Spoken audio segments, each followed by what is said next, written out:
Greetings all you ghouls and ghastly souls. Today here at Angryween, we'll be talking about a horror classic named Ghostbusters. No, not that one. I mean the real Ghostbusters. And I'm not talking about the original movie either. Yeah, for you who was born a bit too late, during the success of the original movie, the creators tried to get Hanna-Barbera to make a cartoon adaptation of Ghostbusters, which resulted in... something weird. They then went on and created the real Ghostbusters, which is the cartoon we'll be looking at today.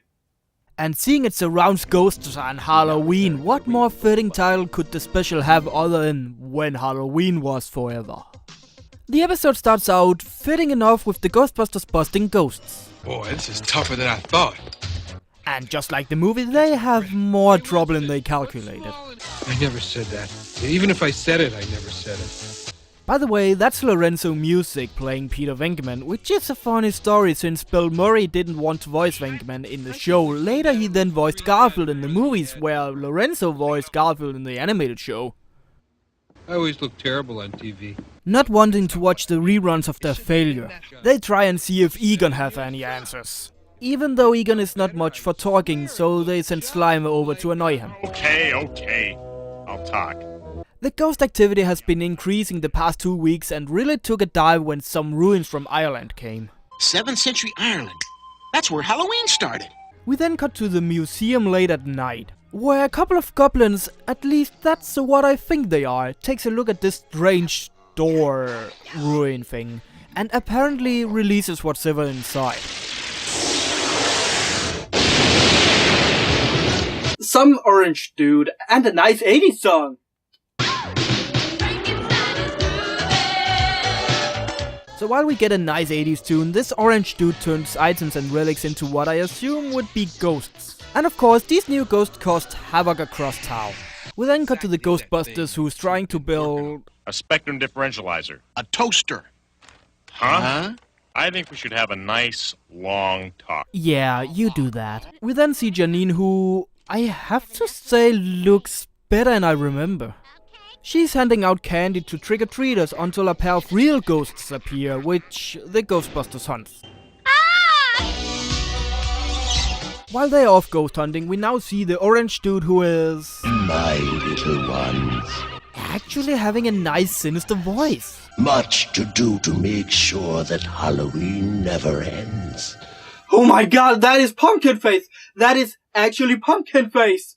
Excuse the outbreak, I think I need to explain. When I was about 3 years old, I did see a show called Extreme Ghostbusters, which scared the shit out of me. But one thing kept me going back to this creepy show. During the theme song, we saw a lot of creative ghosts, and one of them looked so cool that I just had to keep watching in order to find out who he was. Only to find out years later that the show ended without revealing this character. So he's actually from here? God damn it, why haven't anybody told me? It turns out that Pumpkin Face can control other ghosts and therefore confronts the Ghostbusters to avoid them from hurting them. All things of the night are mine. On this night more than any other, I am Halloween. You know what, dude? You sounded more menacing before you told us your name. Halloween. Pfft, what kind of stupid name is that? Of course! Halloween began as the Feast of Samhain. Okay, that makes more sense. But I'm so attached to Pumpkin Face now.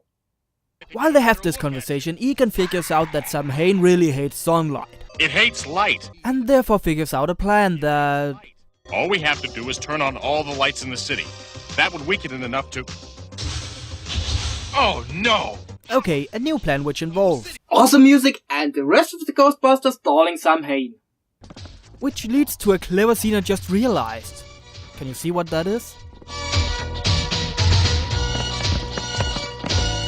They are climbing the stairs, like the movie and the game. I mean, that is so clever to put in a nod to the original source material like that. They have a brawl with Samhain and free Slimer from his ghost control.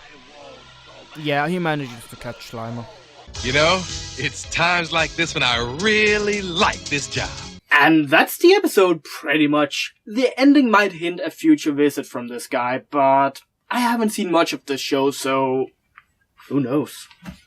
This episode is smothered in the 80s feel, from the songs to the art style to everything. It's 80s boogie fever all over. The story, I have to say, is great, and the fact that they teach us so many things about Halloween is amazing.